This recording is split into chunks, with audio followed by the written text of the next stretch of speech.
Good afternoon, everybody. It is Saturday in August here in Canton, Ohio, and it's another hot one today.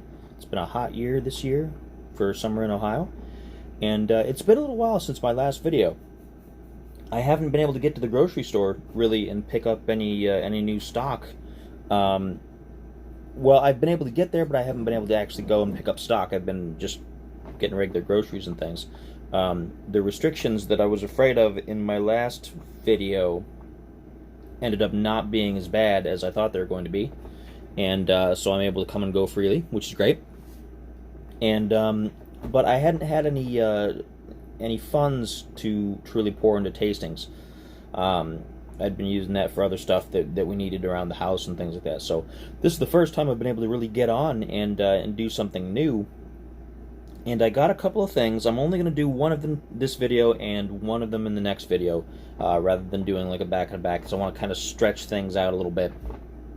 Now, the first one of these is something that I've been kind of interested in for a little while. I hadn't seen it around here yet, so I was pretty surprised when I saw it. I've mentioned this before, that I am part of a Facebook group called the Central Ohio Whiskey Society, which they like to refer to themselves as the Cows. And I get a lot of ideas of different things from them. I don't always follow up on them, but I get a lot of ideas and things to add to my list of what I want to try. And this is something that they'd been pretty excited about for a little while. I've seen a lot of posts from people in that group asking about this, and first where you can get it, and what does it taste like, and people who have it, who talk about it. And I was just randomly in the grocery store checking out the liquor section a day or so ago, and I happened to spot a couple bottles. I only grabbed one, but I grabbed it, and I'm real curious to see if this lives up to the hype that those guys have really kind of set for it. This, of course, is the Basil Hayden Toast Kentucky Straight Bourbon Whiskey. This is produced by the folks who make Jim Beam. It's from their distillery. It's distilled and bottled in Claremont, Frankfort, Kentucky, USA. It's 80 proof, so not particularly strong. They have a little blurb on it. They say it's specially crafted new toast-charred oak barrels impart a unique flavor to this Kentucky Straight Bourbon Whiskey, revealing layered notes of toasted wood and sweet caramel, always with the subtle complexity of which Basil Hayden is known and loved. Now, I've never had any Basil Hayden before. I've had Jim Beam before. Not recently, but I've had it before. And I've never had Basil Hayden, and I've never had the toast before. And toast-charred oak barrels is a new term for me. I haven't actually looked it up to see what that means, but I know it's a specific kind of process in how they char their barrels, and these aren't the only guys that are doing it. There's a few other people that are doing got something stuck in my throat, toasted barrels, which is interesting to me, because anytime something new comes out that I don't know about, I'm kind of like, intriguing. So I'm interested in how that's going to affect the flavor, and after this video is done, I'm probably going to do some research on what that means, or what the toast means, as far as how different that is from regular charred barrels. If I had to guess, I'd say it probably, when you toast, like if you're making a piece of toast, it sucks a lot of the moisture out, and it kind of dries things out, and it's very light. It's very lightly, unless you like really black, dark, burnt toast. But this one, I'm going to find out if that applies, if it tastes like it's a kind of light, based on light char, or what. So, I'm going to go ahead and pop that cork. And it smells good. It smells like a nice bourbon. Good, nice bourbon flavor. At least from the bottle, anyway. We'll see what happens when I get it in the tasting glass. Of course, I'm using one of my Bruichladdich Glencairn glasses. Now, normally with bourbon, I like to have a single ice cube and let that melt in there before I go ahead and have some, but I'm not doing that today because I want to keep the full flavor and everything. I'm going to just be using my water dropper. And unlike my scotches, I won't be doing my droppers. I'll just be taking just a little bit, about that much, put a little squirt in. Not enough to really dilute it, but just enough to give it that little chemical reaction. Because bourbons, I feel, benefit from having a little bit more, not a whole splash, but a little bit more of that water to kind of take that edge off a little bit. Now the color of this is really nice. It's a nice orange. It's a very fall color. Very autumn leaves kind of thing. It does smell pretty good. I am getting a bit of the nail polish effect. Nail polish remover effect. So there's definitely, even though it's only 80 proof, there definitely is a distinct alcohol smell to it. But there is a lightness to it. It smells lighter than some other bourbons I've had. Very interesting. And I'd read from the guys in the cows group that that it is light compared to some other things, and some people aren't really a big fan of that. They wish it were a bit heavier, a bit higher on the proof. But I'm going to see what difference that makes as far as this goes, because most bourbons are usually a little higher proof. But let's take a look. It definitely smells good. Gets better every time you smell it.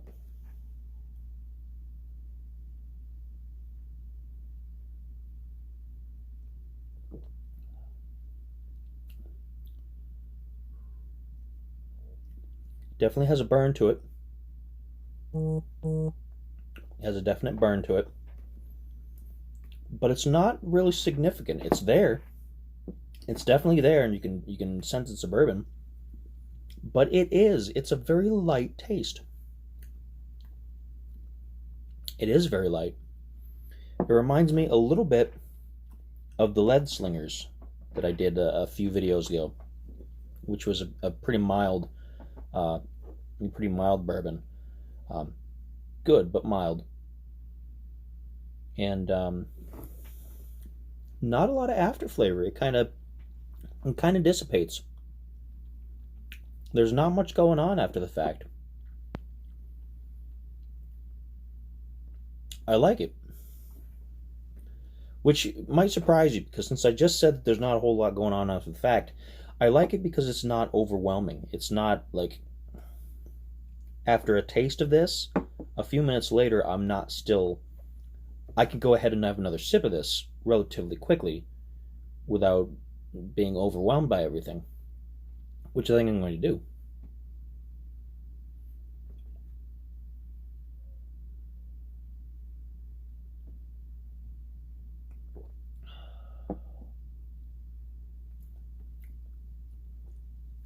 Interesting. It is very light. It is very light for a bourbon. You do taste some light wood from the barrel. Not real heavy.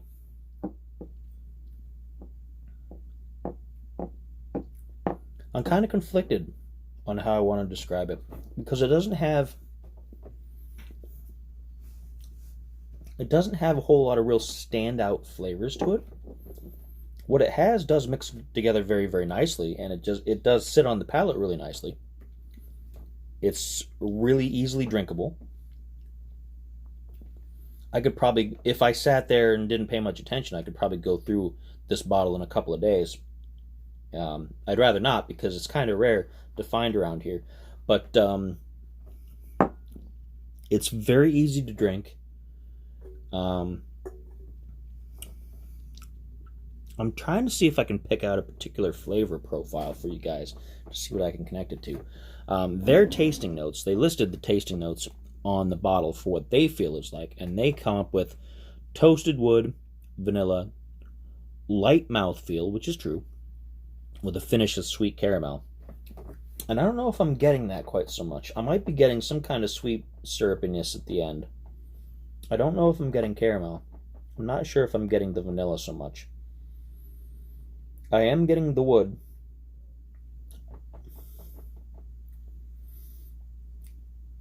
I'm pretty conflicted. because I like it. I do like it, don't get me wrong.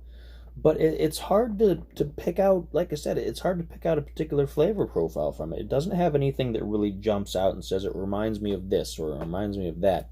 It's just a very light, decent bourbon. It's very good. And I love the bottle. The bottle's great. It's got this like metal band around it. This like it's stickered on, so you can kind of like peel it off and you could save it for something. With the little logo and everything there. So it's a nice bottle. I really like that. The presentation is great. But I'm just not getting any particular flavors from it. It is good. I don't want that to sound like it has no flavor. I don't want that to sound like you're just drinking straight alcohol. It does have flavor, but it's difficult for my taste buds to pick out some particular note or something out of that really reminds me of something particular. Like some things I can say, oh, well, this is a little bit like dried fruit, or this is like definitely a peat flavor, or this is a butterscotch, or this is, in the case of one of the Glenfiddich, it was melon balls, which is very specific, and it kind of like dredged up a memory because I haven't had those in years. But this I don't know. This I don't know. I'm not getting anything that stands out like that.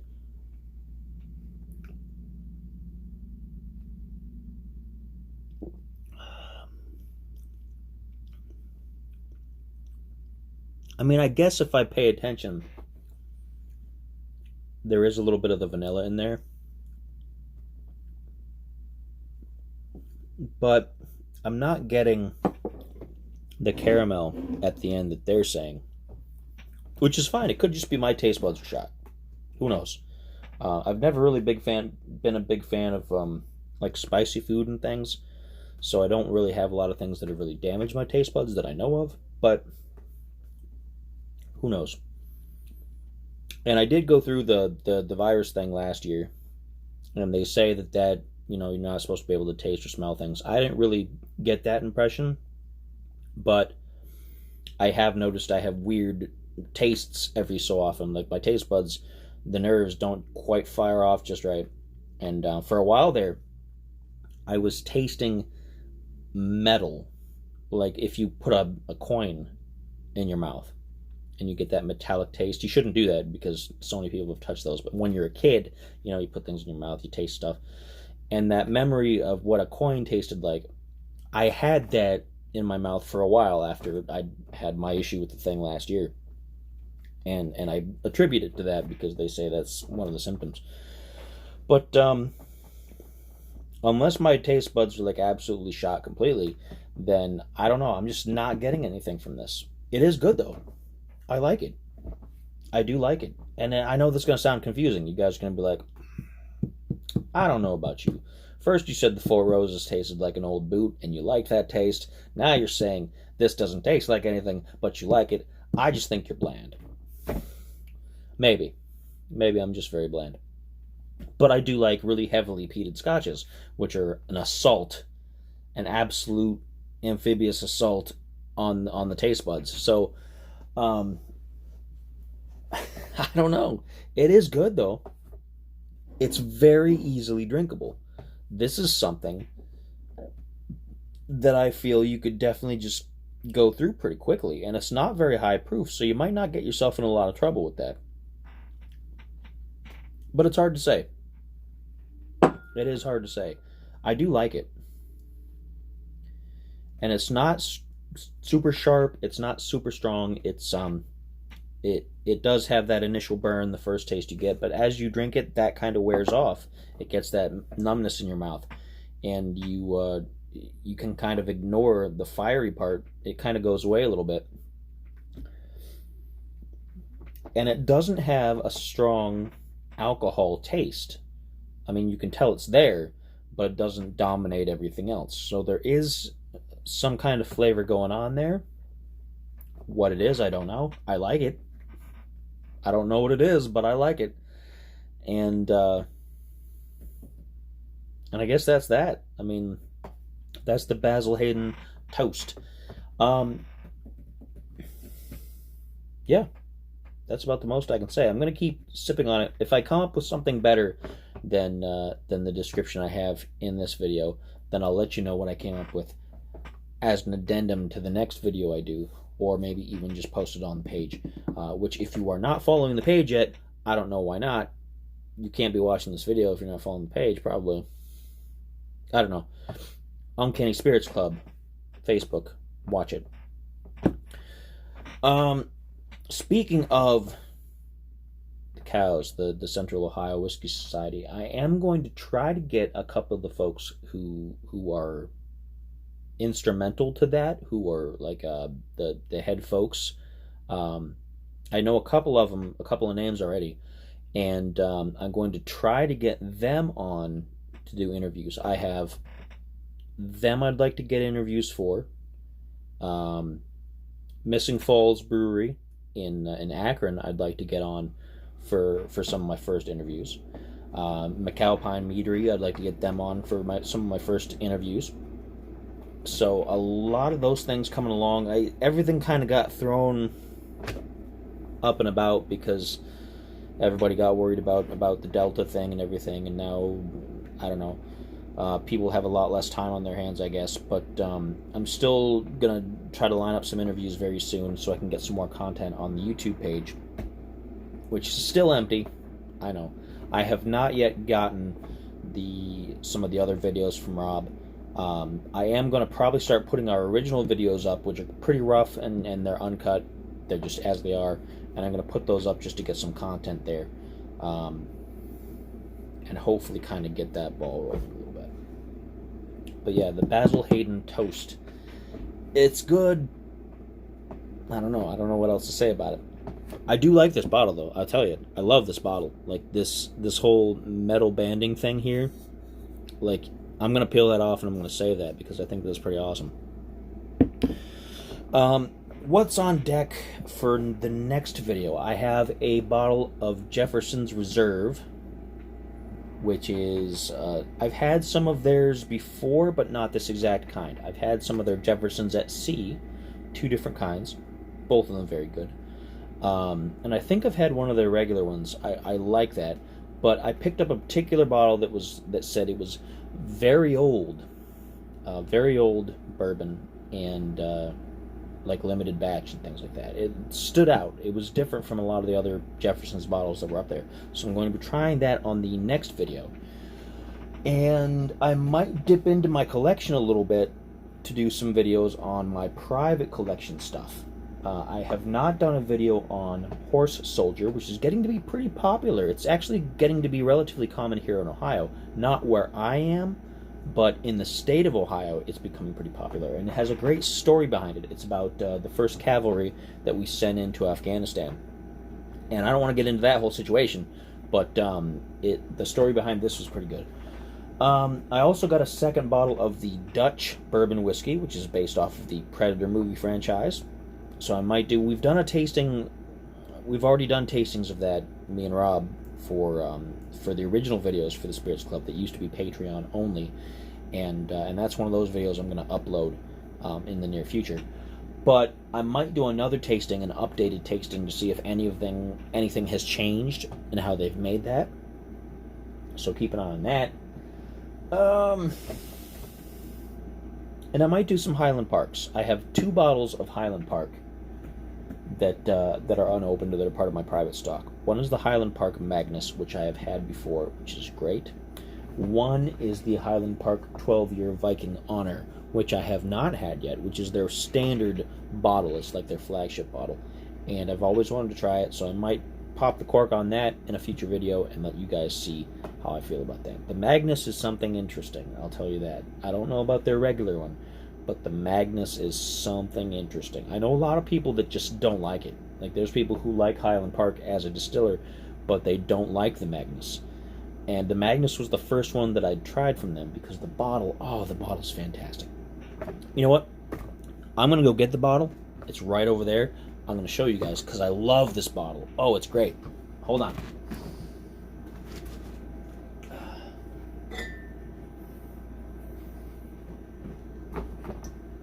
Oh, see, this is the Highland Park Magnus. It's a dark black bottle. Look at that. It's got that little design up there. It's got this embossed part here. You can kind of hardly tell because of the way that the lighting is in here. But, oh, I just love this. And this is what drew me to this bottle first, because I saw this online sometime last year, and I was just like, oh, I got to try that. That looks fantastic. And I liked the bottle I got. This is the second bottle of this that I've had, which is why it's still unopened. The first bottle was great. It was something interesting. It was something different. And it is different from a lot of other scotches. It's got something that I can't really describe to you guys just yet. If I do another tasting of it in the future, which I probably will, I'll try to give you guys a good description of what I think it is. But it is something different. And it's very divisive. Like I said, a lot of people who like Scotch, who even like Highland Park as a distiller, they don't like this.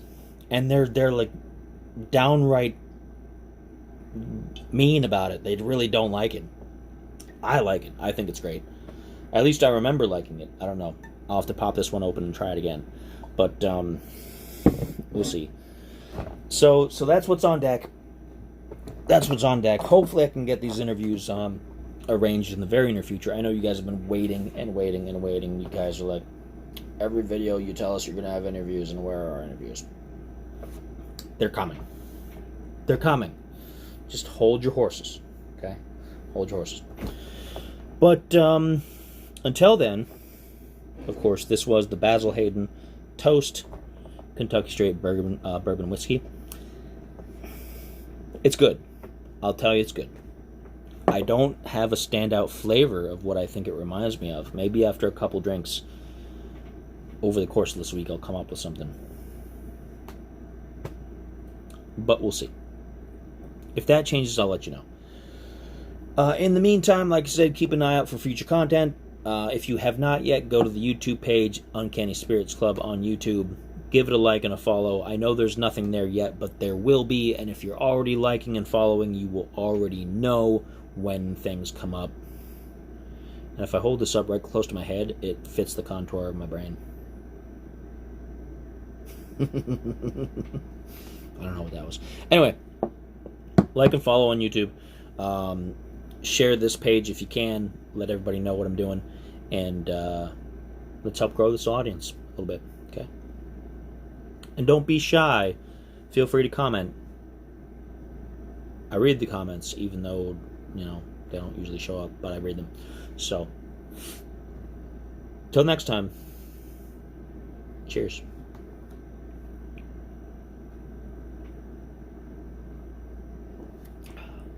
It is good. It's good. I don't know why, but it's good.